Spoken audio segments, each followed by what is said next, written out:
السلام علیکم دوستو، ایک نئی ویڈیو کے ساتھ میں ہوں عامر جلال اور آپ دیکھ رہے ہیں عامر جلال خان یوٹیوب چینل۔ دوستو، آج کی اس ویڈیو میں ہم حضرت شمویل علیہ السلام کا قصہ پڑھیں گے، مگر ویڈیو میں جانے سے پہلے آپ سب دوستوں سے گزارش ہے کہ ویڈیو کو لائک کریں، اپنے دوستوں کے ساتھ شیئر کریں اور جن دوستوں نے ابھی تک ہمارا چینل سبسکرائب نہیں کیا وہ سبسکرائب کریں اور بیل آئیکن پر لازمی کلک کریں تاکہ ہماری ہر ویڈیو کی اپڈیٹ آپ تک پہنچ سکیں۔ تو چلیے دوستو، بنا وقت ضائع کیے آج کی یہ ویڈیو شروع کرتے ہیں۔ حضرت شمویل علیہ السلام، نام و نسب کے اعتبار سے اکابرین کا قول۔ حضرت شمویل علیہ السلام کا نام اشمویل بھی بیان کیا جاتا ہے۔ ان کا نام و نسب یوں ہے: شمویل علیہ السلام بن بالی بن علقمہ بن یرخام بن یہوم بن توبن صوف بن علقمہ بن ماز بن عموسہ بن عزریہ۔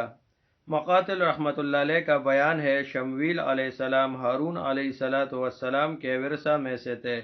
مجاہد رحمۃ اللہ علیہ کے مطابق وہ اشمویل علیہ السلام بن لفاقہ ہیں۔ انہوں نے اس سے زیادہ سلسلہ نسب بیان نہیں کیا۔ صدی رحمۃ اللہ علیہ نے اپنی سند کے ساتھ ابن عباس رضی اللہ عنہ، ابن مسعود رضی اللہ عنہ اور بہت سے صحابہ رضی اللہ عنہ سے بیان کیا ہے کہ ثقلبی وغیرہ نے بھی کہا ہے کہ جب عزا اور عسقلان میں بنی اسرائیل پر عمالقہ نے قبضہ کر لیا اور انہوں نے قتل و غارت کا بازار خوب گرم کیا اور ان کے بہت سے لوگ قید کر لیے، لاوی کے خاندان میں کوئی نبی نہ بچا اور ان میں سے صرف ایک حاملہ عورت باقی رہ گئی، تو اس نے اللہ سے اولاد نرینہ کی دعا کی۔ اللہ نے اس خاتون کی دعا قبول کی اور اس کو بیٹا عنایت کیا۔ اس نے اس کا نام شمویل رکھا۔ عمرانی زبان میں اس کا ترجمہ اسماعیل ہے۔ یہ بچہ جب جوان ہوا تو ماں نے اسے مسجد میں ایک نیک آدمی کے حوالے کیا تاکہ وہ اچھے کام اور عبادت کا طریقہ سیکھ لے۔ بچہ وہی مسجد میں ہی مقیم ہو گیا حتیٰ وہ جوانی میں داخل ہوا۔ جب اس نے جوانی میں قدم رکھا تو ایک رات جب وہ سو رہا تھا، اس نے مسجد کے ایک کونے سے ایک آواز سنی۔ وہ گھبرا کر بیدار ہوا۔ اسے یوں محسوس ہوا جیسے استاذ اسے بلا رہا ہے۔ ان نے پوچھا، کیا آپ نے مجھے بلایا ہے؟ انہوں نے اسے پریشان کرنا مناسب خیال نہ کیا اور کہا، ہاں آپ سو جائیں، کوئی بات نہیں۔ تو وہ سو گیا۔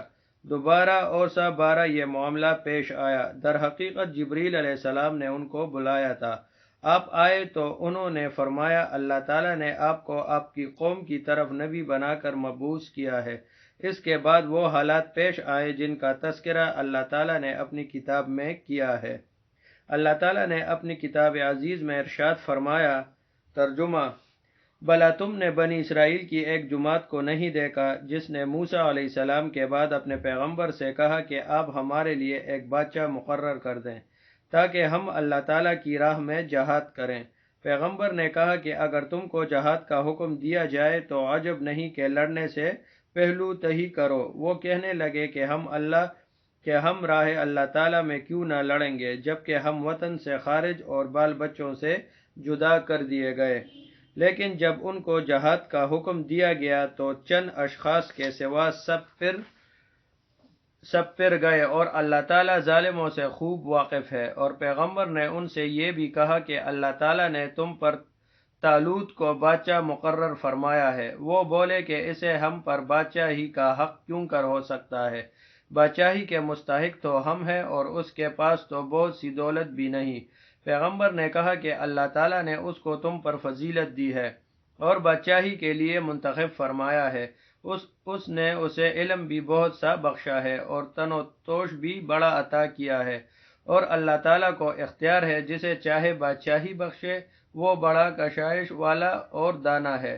اور پیغمبر نے ان سے کہا کہ ان کی بادشاہی کی نشانی یہ ہے کہ تمہارے پاس ایک صندوق آئے گا جس کو فرشتے اٹھائے ہوئے ہوں گے، اس میں تمہارے پروردگار کی طرف سے تسلی بخشنے والی چیز ہوگی اور کچھ اور چیزیں بھی ہوں گی جو موسیٰ علیہ السلام اور ہارون علیہ السلام چھوڑ کر گئے تھے۔ اگر تم ایمان رکھتے ہو تو یہ تمہارے لیے ایک بڑی نشانی ہے۔ غرض جب طالوت فوجیں لے کر روانہ ہوا تو اس نے ان سے کہا کہ اللہ تعالیٰ ایک نہر سے تمہاری آزمائش کرنے والا ہے۔ جو شخص اس میں سے پانی پی لے گا اس کی نسبت تصور کیا جائے گا کہ وہ میرا نہیں، اور جو نہ پیے گا وہ سمجھا جائے گا کہ میرا ہے۔ ہاں اگر کوئی ہاتھ سے چلو بھر پانی پی لے تو خیر، جب وہ لوگ نہر پر پہنچے تو چند اشخاص کے سوا سب نے پانی پی لیا۔ پھر جب طالوت اور مومن لوگ جو اس کے ساتھ تھے نہر کے پار ہو گئے تو کہنے لگے کہ آج ہم نے جالوت اور اس کے لشکر سے مقابلہ کرنے کی طاقت نہیں۔ جو لوگ یقین رکھتے تھے کہ ان کو اللہ تعالیٰ کے روبرو حاضر ہونا ہے، وہ کہنے لگے کہ بسا اوقات تھوڑی سی جماعت نے اللہ تعالیٰ کے حکم سے بڑی جماعت پر فتح حاصل کی ہے، اور اللہ تعالیٰ استقلال رکھنے والوں کے ساتھ ہے۔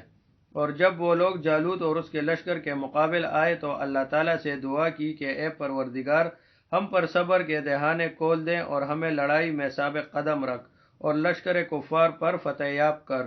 تو طالوت کی فوج نے اللہ تعالیٰ کے حکم سے ان کو ہزیمت دی اور داؤد نے جالوت کو قتل کر ڈالا، اور اللہ تعالیٰ نے ان کو بادشاہی اور دانائی بخشی اور جو کچھ چاہا سکھایا۔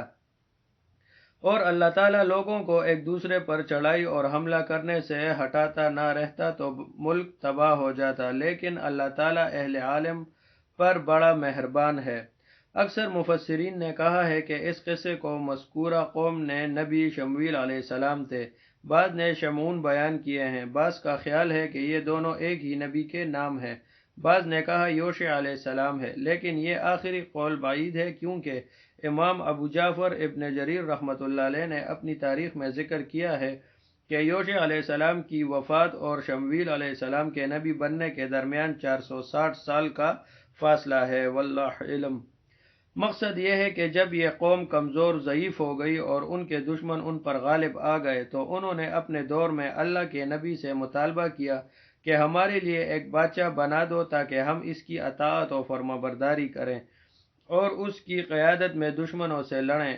ان کے پیغمبر نے ان کو کہا این ممکن ہے کہ اگر تم پر جہاد فرض کر دیا جائے تو تم میں سے بہت سے لوگ جنگ کرنے سے انکار کر دیں، جس پر وہ کہنے لگے کہ بھلا ہم اللہ کے راستے میں جہاد نہ کریں، یعنی ہمیں لڑائی سے کون سی چیز روک سکتی ہے، حالانکہ ہمیں ہمارے گھروں اور ہماری اولاد یعنی بیٹوں سے الگ کر دیا گیا ہے، یعنی ہمیں لڑائی نے تباہ حال کر دیا ہے، لہٰذا ہمیں اپنی کمزور اور قیدی بیٹوں کی خاطر لڑائی لڑنی چاہیے۔ اللہ تعالیٰ نے فرمایا جب ان پر لڑائی فرض کی گئی تو چند کے سوا سب لوگ پھر گئے، اور اللہ ظلم کرنے والوں کو خوب جانتا ہے، جیسے قصے کے آخر میں بیان ہوا ہے۔ بادشاہ کے ساتھ نہر پار کرنے والے بہت کم لوگ تھے، باقی واپس ہو گئے اور لڑائی سے منہ موڑ گئے تھے۔ ان کو ان کے نبی نے کہا اللہ تعالیٰ نے تم پر طالوت کو بادشاہ بنا دیا ہے۔ ثقلبی رحمۃ اللہ علیہ نے کہا طالوت کا نسب نامہ اس طرح ہے: طالوت بن قیش بن عفیل بن سارو بن تہورت بن افیہ بن انیس بن بنیامین بن یعقوب بن اسحاق بن ابراہیم علیہ السلام الخلیل۔ ان کے نسب کے بارے میں معتدل اقوال ملتے ہیں، جن میں اکرمہ رحمۃ اللہ علیہ اور صدی رحمۃ اللہ علیہ نے کہا وہ سقا یعنی پانی پلانے والے تھے، وہب بن منبع رحمۃ اللہ علیہ نے کہا وہ دباغت یعنی کھالوں کے رنگنے والے تھے۔ یہی وجہ تھی کہ بنی اسرائیل کے لوگ کہنے لگے ہم پر حکومت کا حق اسے کیسے مل سکتا ہے جبکہ ہم بادشاہت کے اس سے زیادہ حقدار ہیں۔ اسے مال کی فراخی نہیں دی گئی۔ اہل کتاب نے بیان کیا کہ نبوت لاوی کے خاندان میں تھی اور حکومت یہودا کے قبیلے میں تھی، جبکہ طالوت بنیامین کی اولاد میں سے تھے، تو انہوں نے اس کے بادشاہ ہونے پر اعتراض کرتے ہوئے خود کو زیادہ حقدار قرار دیا اور کہا کہ یہ تو فقیر ہے، اس کے پاس مال و دولت بھی نہیں ہے، اور ایسا شخص بادشاہ کیسے ہو سکتا ہے؟ ان کے نبی نے کہا یقیناً اللہ نے تم میں سے اس کو پسند کیا ہے اور علمی اور جسمانی قوت تم لوگوں سے زیادہ دی ہے۔ بیان کیا جاتا ہے کہ اللہ تعالیٰ نے شمویل علیہ السلام کی جانب وحی کی کہ بنی اسرائیل میں سے جس کا قد ان کی لاٹھی کی لمبائی کے برابر ہو اور جب وہ آپ کے پاس حاضر ہو تو یہ سینگ جوش مارنے لگ جائے گا جس میں القدس کا تیل ہے تو وہ ان کا بادشاہ ہوگا۔ پھر لوگ آ کر اپنا قد اس لاٹھی کے ساتھ ناپنے لگے تو اس معیار پر صرف طالوت ہی پورا اترے۔ جب وہ شمویل علیہ السلام کے پاس حاضر ہوئے تو وہ سینگ جوش مارنے لگا۔ شمویل علیہ السلام نے ان کو اس سینگ سے تیل لگایا اور بادشاہت کے لیے نامزد کر دیا، اور لوگوں سے کہا یقیناً اللہ نے انہیں تمہارے لیے پسند کر لیا ہے اور یہ علم میں بھی تم لوگوں سے زیادہ ہے۔ بعض نے بیان کیا ہے کہ اس کو جنگوں کا تجربہ تھا، کچھ کہتے ہیں کہ عمومی طور پر اس کے پاس بہت علم تھا، جسمانی لحاظ سے قد کاٹ والے اور خوبصورت تھے۔ قرآن کے الفاظ سے ظاہر ہوتا ہے کہ وہ ان کے نبی کے سوا علم و حکمت اور حسن و جمال میں سب سے بڑھ کر تھا۔ اللہ جس کو چاہتا ہے بادشاہت دے دیتا ہے، کیونکہ حکم اسی کا ہے اور مخلوق بھی اسی کی، اور اللہ کشادگی والا علم والا ہے۔ اور بنی اسرائیل کے پیغمبر نے ان سے کہا اس کی بادشاہت کی نشانی یہ ہے کہ تمہارے پاس صندوق آئے گا، اس میں تمہارے رب کی طرف سے سکینت ہوگی، اور آل موسیٰ اور آل ہارون علیہ السلام کا باقی ماندہ ترکہ جیسے فرشتے اٹھا کر لائیں گے۔ اگر تم ایمان والے ہو تو اس میں یقیناً تمہارے لیے نشانی ہے۔ یہ در حقیقت اس نیک آدمی کی برکت تھی کہ اللہ نے ان کو وہ صندوق لوٹا دیا جو ان سے چھین لیا گیا تھا، اور دشمن ان سے یہ صندوق حاصل کرنے میں کامیاب ہو گئے تھے، اور اسی صندوق کی برکت سے دشمنوں کے خلاف ان کی مدد کی جاتی تھی۔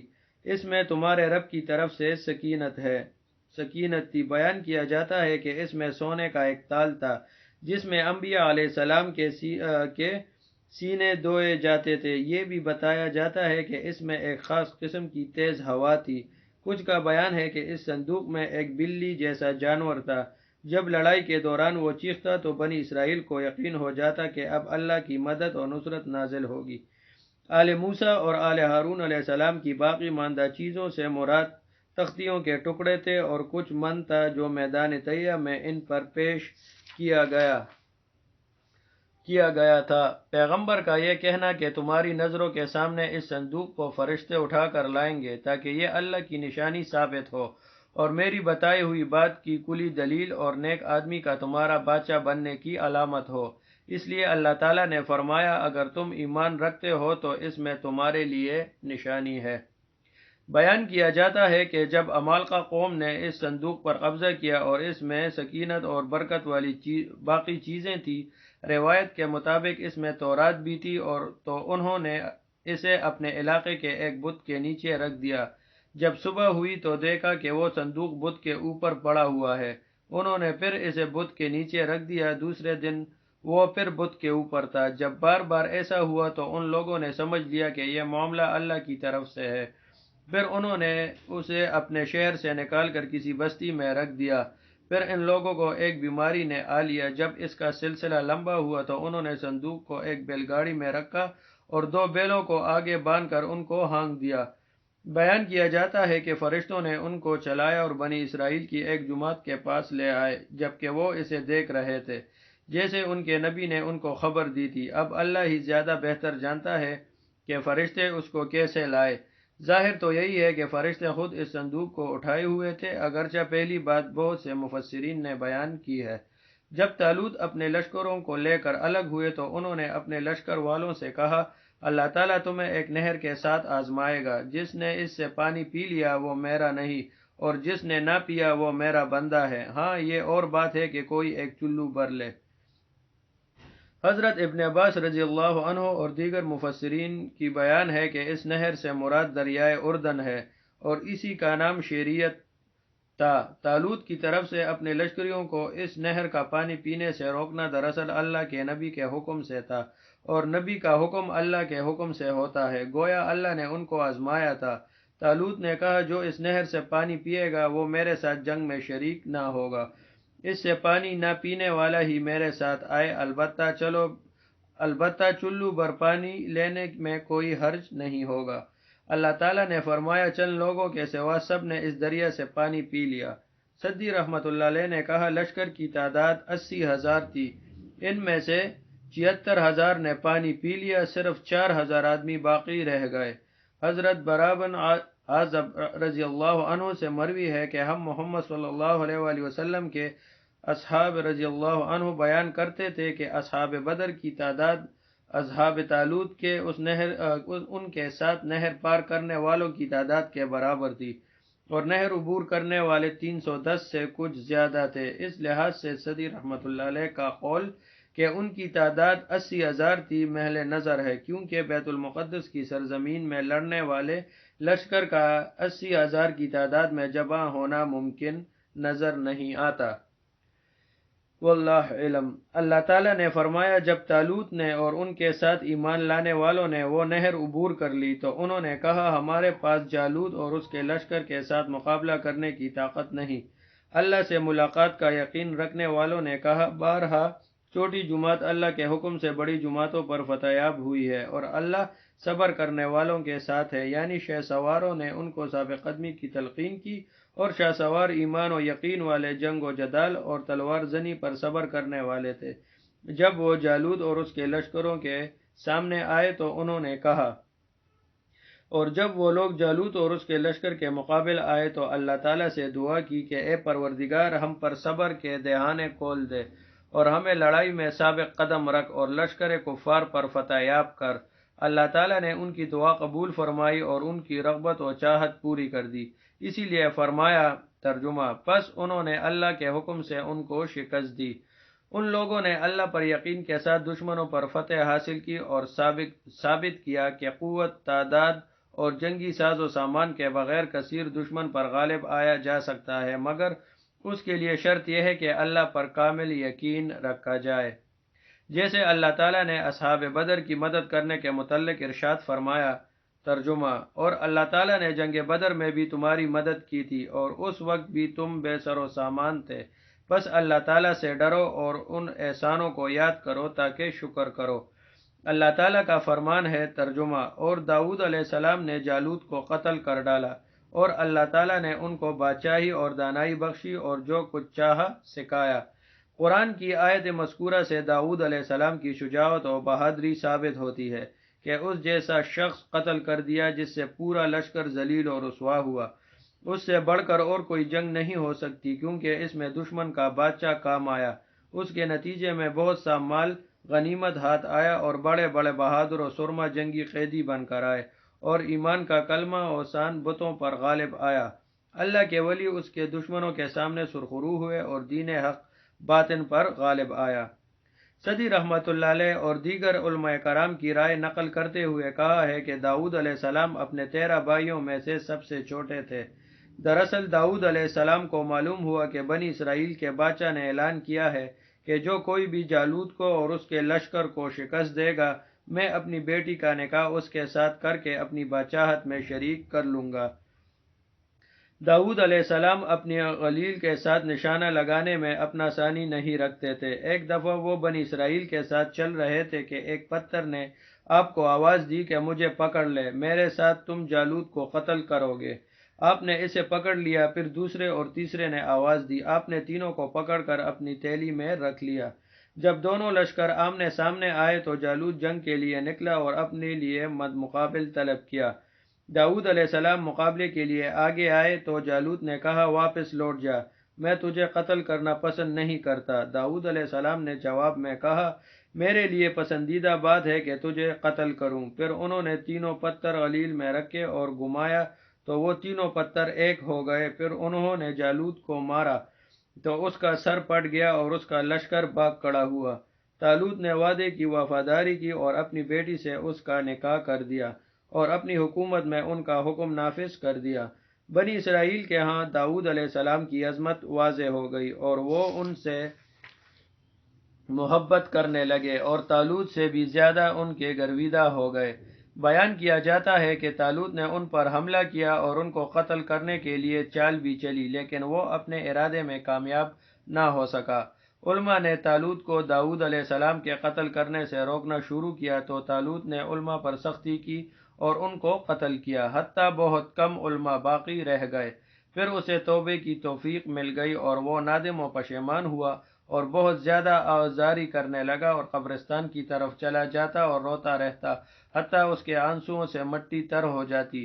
ایک دن اسے قبرستان سے آواز آئی، اے طالوت، تو نے ہمیں قتل کر دیا حالانکہ ہم زندہ ہیں، تو نے ہمیں اذیت دی حالانکہ ہم مردہ تھے۔ اس آواز کی وجہ سے اس کا رونا اور خوف و ہراس اور زیادہ ہو گیا۔ پھر اس نے ایسے عالم کی تلاش شروع کی جس سے وہ اپنے مسئلے کے بارے میں پوچھ سکے۔ وہ یہ جاننا چاہتا تھا کہ اسے معلوم ہو جائے کہ اس پر توجہ واجب آتی ہے یا نہیں۔ اس نے سب علماء کے پاس حاضری دی مگر اس کی تشفی نہ ہو سکی۔ پھر ایک عابدہ اور زاہدہ عورت کے بارے میں معلوم ہوا اور وہ عورت اسے یوشع علیہ السلام کی قبر پر لے گئی۔ بیان کیا جاتا ہے کہ اس عورت نے اللہ سے دعا کی تو یوشع علیہ السلام اپنی قبر سے اٹھے اور سوال کیا، کیا قیامت قائم ہو گئی ہے؟ عورت نے کہا، نہیں، البتہ یہ طالوت آپ سے پوچھنا چاہتا ہے کہ کیا اس کی توبہ قبول ہو جائے گی؟ یوشع علیہ السلام نے کہا، ہاں، توبہ اس طرح قبول ہوگی کہ وہ بادشاہت سے دستبردار ہو جائے اور اللہ کے راستے میں جہاد کرے حتیٰ شہید ہو جائے۔ یہ بات کہہ کر یوشع علیہ السلام پھر فوت ہو گئے۔ اس کے بعد طالوت نے حکومتی امور داؤد علیہ السلام کے حوالے کیے اور اپنے 13 بیٹوں کے ساتھ اللہ کی راہ میں جہاد کیا حتیٰ تمام شہید ہو گئے۔ اسی کے بارے اللہ تعالیٰ نے فرمایا، ترجمہ، اور اللہ نے اسے بادشاہت اور حکمت عطا کی اور جتنا چاہا اس کو علم سکھایا۔ ابن جریر رحمۃ اللہ علیہ نے اپنی تاریخ میں صدی رحمۃ اللہ علیہ کے طریق سے اس طرح ذکر کیا ہے، لیکن اس کا کچھ حصہ محل نظر اور منکر ہے۔ محمد بن اسحاق رحمۃ اللہ علیہ نے کہا، جن کو قبر سے اٹھایا گیا تھا وہ نبی یسع علیہ السلام بن اخطوب تھے اور انہوں نے طالوت کی توبہ کے قبول ہونے کا طریقہ بتایا تھا۔